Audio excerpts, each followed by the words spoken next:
The judge leaned forward and looked at my 10-year-old son. "Caleb," he said, calm but firm, "you don't have to answer this if you're uncomfortable. But if you had to choose, who would you rather live with?" The courtroom went still. I could feel my heart pounding in my chest, and across the room my mother-in-law's lawyer shifted in his seat. Dorothy sat beside him, arms folded, lips tight like she had already won. Caleb glanced at me. His eyes were steady. Then he stood up, shoulders back, and said loud enough for everyone to hear, "The one who taught me to fight without hurting people." Then he turned and pointed at me. That was the moment everything changed.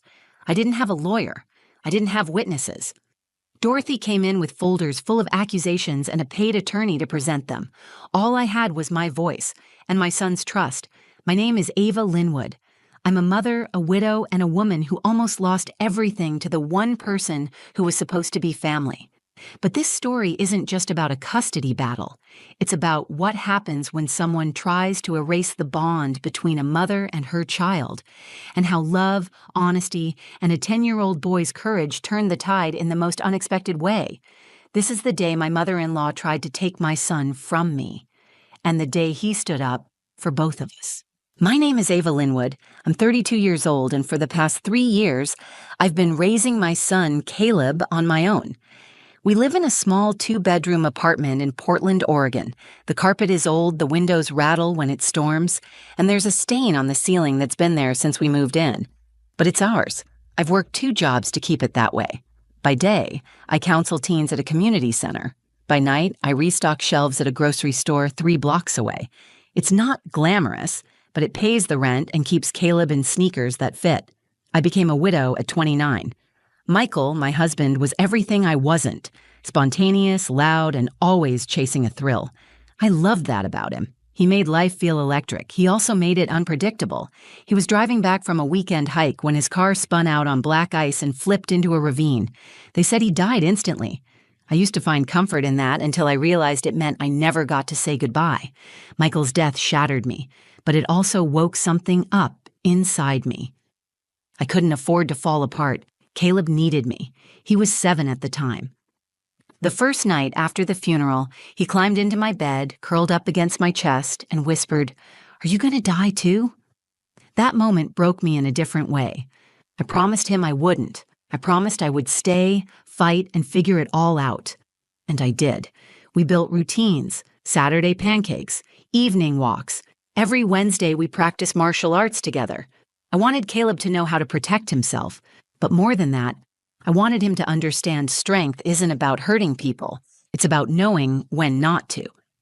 Our bond was unshakable. At least I thought it was. The first sign of trouble came months after Michael died. His mother, Dorothy Linwood, started calling more often. At first it felt like grief. She wanted pictures of Caleb, updates, visits. I tried to include her. I sent holiday cards and invited her to Caleb's school events, but nothing I did was ever good enough. She would comment on my parenting like it was a performance she was critiquing. "You let him wear that to school? You shouldn't let him speak to you that way. Michael never had cavities. What are you feeding him?" I held my tongue. She was grieving too. I wanted to believe she meant well, but Dorothy didn't want a relationship with me. She wanted control. She started coming around unannounced. One time, I found her in my kitchen, rearranging my spice rack. Another time, she criticized my couch as inappropriate for a growing boy because it was secondhand. It was clear she didn't see me as Caleb's mother. She saw me as a placeholder, an obstacle. I tried to set boundaries. I told her I appreciated her involvement but needed space to parent in my own way. Her reaction was cold.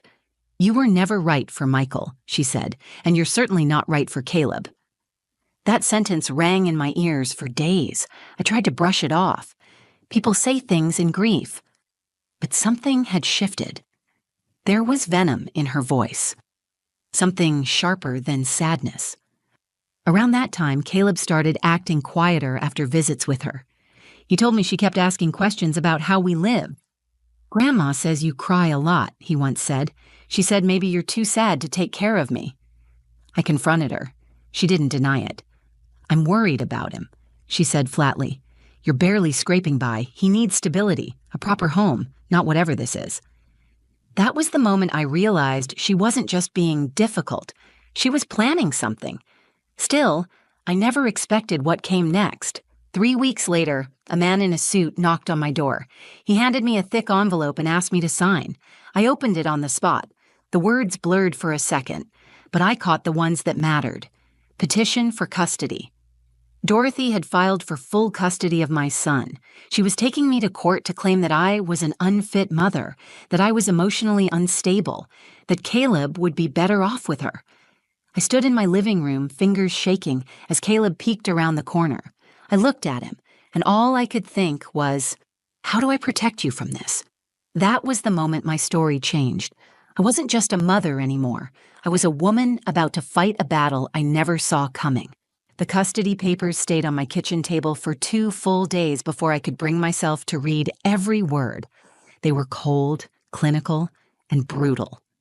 Dorothy Linwood was accusing me of being emotionally unfit, mentally unstable, and financially incapable of caring for my son. She claimed I had isolated Caleb from his paternal family, that I worked too much, that I cried too often, that I showed signs of emotional breakdowns that put him at risk. She even had statements from one of my neighbors. I recognized the name. It was the man upstairs who always slammed his door when Caleb laughed too loud. According to his statement, he heard yelling and crying through my walls and suspected emotional disturbances. I sat at the table and felt my throat close. The page blurred, not because I was shocked, but because I knew she had been preparing for this all along. Every judgmental comment, every unannounced visit, every time she watched me like I was a weak animal waiting to fall apart, it had all been calculated. I called legal aid, hoping someone would tell me what to do. They were kind, but overwhelmed. The waiting list for representation was months long. They gave me a few numbers for pro bono attorneys. I called them all. Nothing. Either they were unavailable or my income was just high enough to disqualify me from free help, but too low to afford private counsel. I felt like I was sinking in quicksand, grabbing at anything I could, and finding nothing solid. The hearing was in 19 days. I didn't have a lawyer. I didn't have support. My parents passed away when I was a teenager, and my brother lives across the country. We hadn't spoken in years. I reached out to 2 friends I trusted, but both were hesitant to testify in court.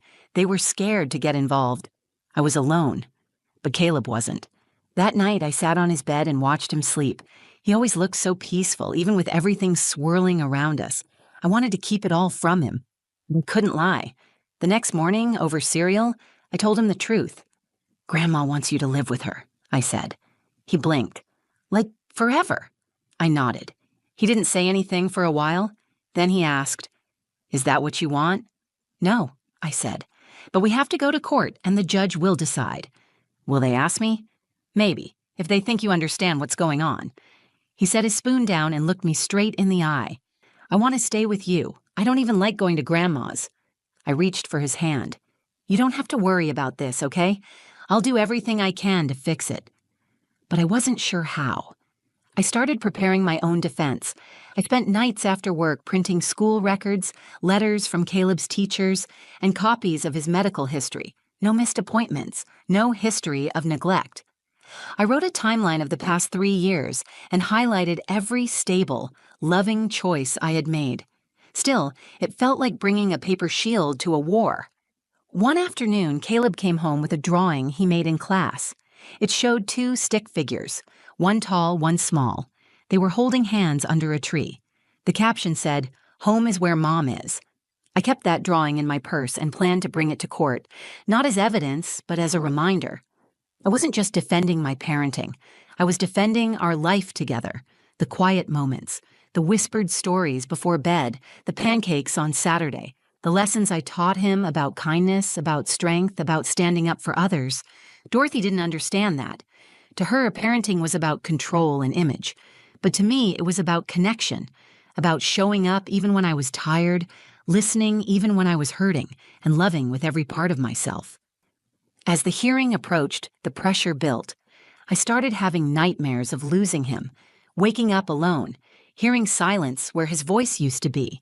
The morning before the court date, I stood in front of the mirror and looked at myself, pale, tired, nervous. But I was still standing.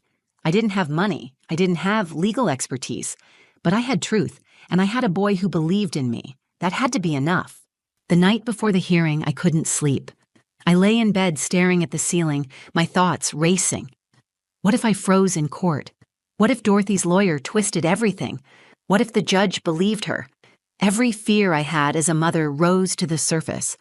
I kept seeing Caleb's face in my mind, his laughter, the way he hugged me after a long day, the way he whispered, "I love you," as if it were a secret too big for the world to hold. That was what I was fighting for. At 2 a.m., I got out of bed and went to the kitchen. I made tea just to keep my hands busy. Then I sat down with the folder I had built over the last 2 weeks. Inside were school progress reports, letters from Caleb's martial arts instructor, a note from his pediatrician saying he was thriving both emotionally and physically. I knew it wasn't much compared to a legal team, but it was honest. It was real. I didn't know courtroom procedure. I didn't know what to wear to make a good impression or what kind of language a judge would respect, but I knew how to tell the truth, and I decided that was what I would do. I practiced what I would say. I wrote it down, read it aloud, deleted it, rewrote it, and finally I just spoke from the heart. I reminded myself of who I was. I wasn't unstable. I wasn't unfit. I was tired, yes. I was stretched thin, but I showed up for my son every single day, even when it hurt. That morning, I made Caleb pancakes. I always made them in the shape of animals. That day, he got a lion. "Is it because I have to be brave today?" he asked. I smiled. "Number, it's because you already are." We walked into the courthouse hand in hand. The hallway smelled like old books and disinfectant. My stomach was tight. My throat was dry. When I saw Dorothy sitting with her lawyer, I felt a wave of panic hit me. She looked polished, calm, completely in control. Her lawyer had a sleek black binder on the table and a yellow legal pad filled with notes. I had a manila folder, and the truth. The clerk called our case. We stepped inside the courtroom. It wasn't like the TV shows. It was quiet, almost plain. The judge looked serious, but not unkind. I stood at one table. Dorothy and her lawyer took the other. The proceedings started. Her lawyer spoke first. He presented a narrative of concern, of a grieving grandmother stepping in to protect a vulnerable child. He used words like instability and lack of structure. He called my parenting well-intentioned but inconsistent. He read from the neighbor's statement and presented photographs of my apartment, taken without my knowledge during one of Dorothy's visits. Then it was my turn. I stood up, holding my folder like a lifeline. My hands were trembling, but my voice held steady. I told the court I didn't come with legal jargon or professional testimony. I came with evidence of love. I explained how I worked 2 jobs so I could keep Caleb in his school, in his martial arts classes, in his community. I spoke about our routines, our traditions, our bond. I told them about the night Michael died and how I made a promise to Caleb that I would never leave him, no matter what. I described the fear of trying to parent through grief, the judgment I had faced, and the reality of doing it alone. The judge listened carefully. He asked a few questions. I answered them honestly.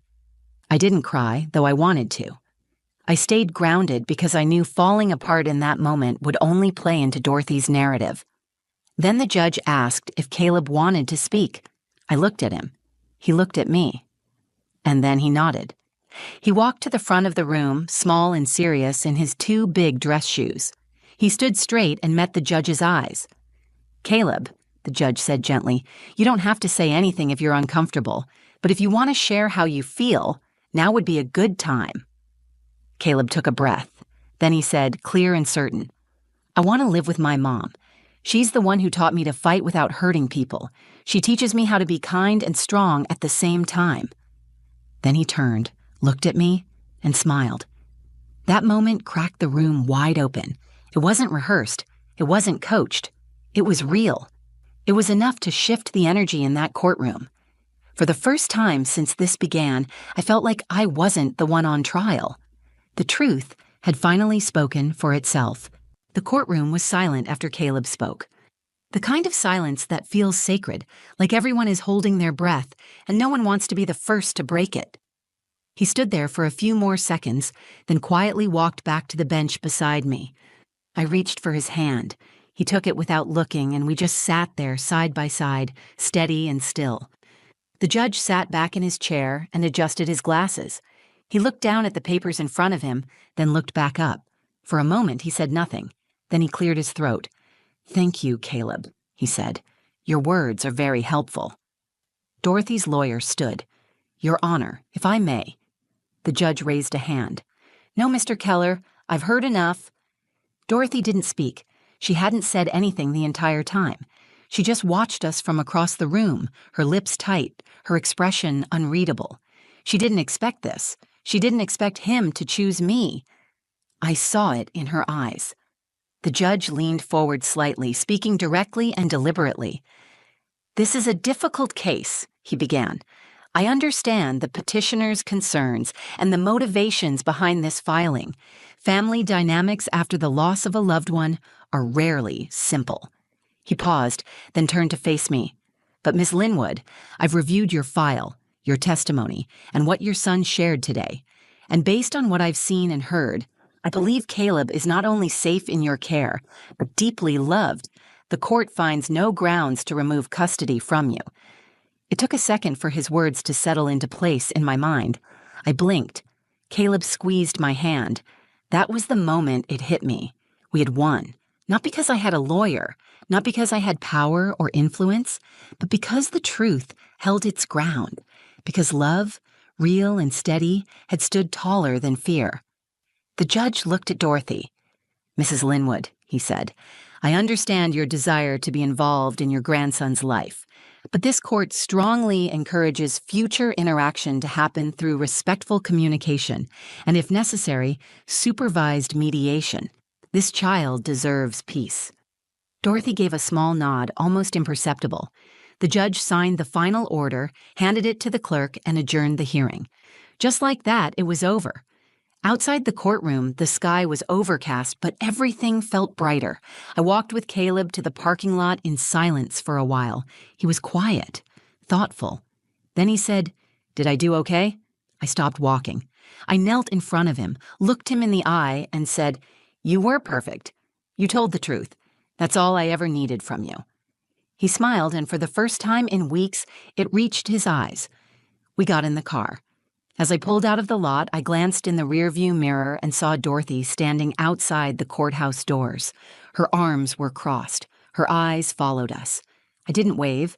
I didn't stop. I had no anger left in me, only relief. At home, Caleb went straight to his room.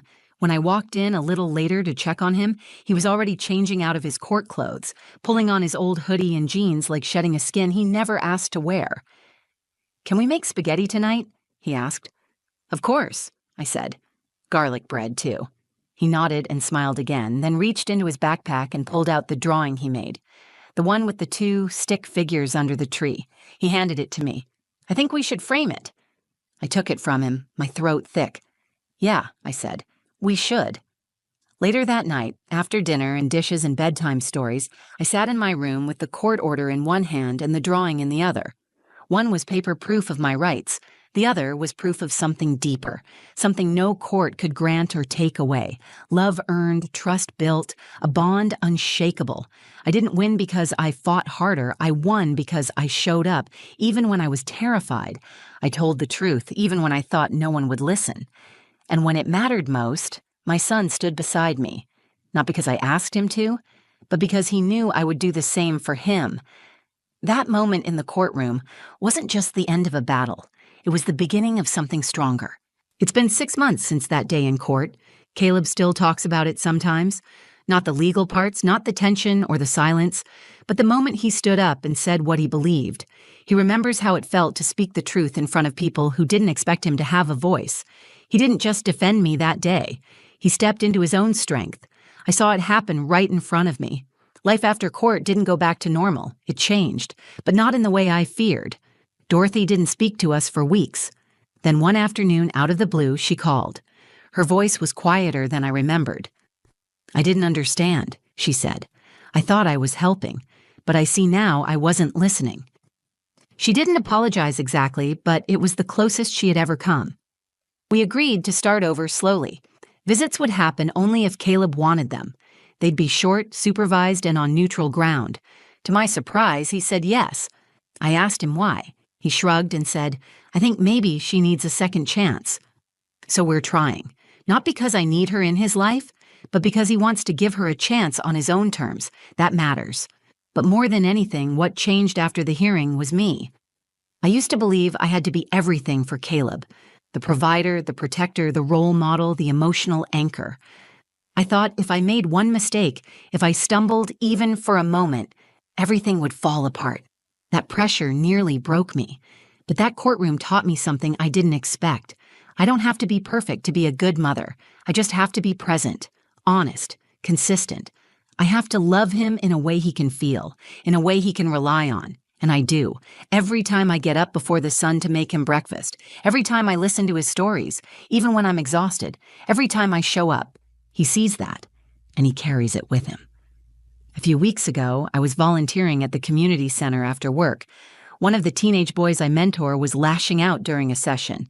Instead of raising my voice, I sat down next to him. I asked him to breathe with me. I told him that feeling angry didn't make him bad. It made him human. He calmed down. Later, Caleb asked me why I always talk to people like that. Because I want them to remember they're more than their worst day, I said. He nodded, then asked, "Is that what you did in court?" I thought about it for a moment. "Yeah," I said. "That's exactly what I did." We're still a little apartment, still making pancakes on Saturdays, still walking to the store to save on gas. Now we walk with our heads a little higher. That courtroom didn't make me a better mother, but it forced me to see that I already was one. And Caleb saw it too. In the end, that was all the proof we needed. If you're watching this and you're in a fight you never asked for, if you're being told you're not enough, I want you to hear this from someone who's been there. You are not defined by how others see you. You are not measured by your lowest moment. You are measured by what you choose to show up for, by how you love, by how you protect what matters most. For me, that was my son. And for him, it was me. I will never forget the moment he stood up in that courtroom and said, "The one who taught me to fight without hurting people." Not just because he pointed at me, but because in that moment I saw the kind of man he's becoming. And I knew without a doubt we would be okay. If this story moved you or reminded you of your own strength, or someone else's, please take a moment to like the video. It helps more people find it. Share it with someone who might need to hear that they're not alone, especially if they're going through something hard. And if you've ever had to stand your ground, fight for your family, or simply hold on when everything felt like it was falling apart, I want to hear from you. Drop your story in the comments. I read every single one. Don't forget to subscribe to the channel for more real stories that speak from the heart. We're building a space here for truth, healing, and connection, and I'd love for you to be part of it. Thanks for watching. You matter. Your story matters, and someone out there needs to hear it.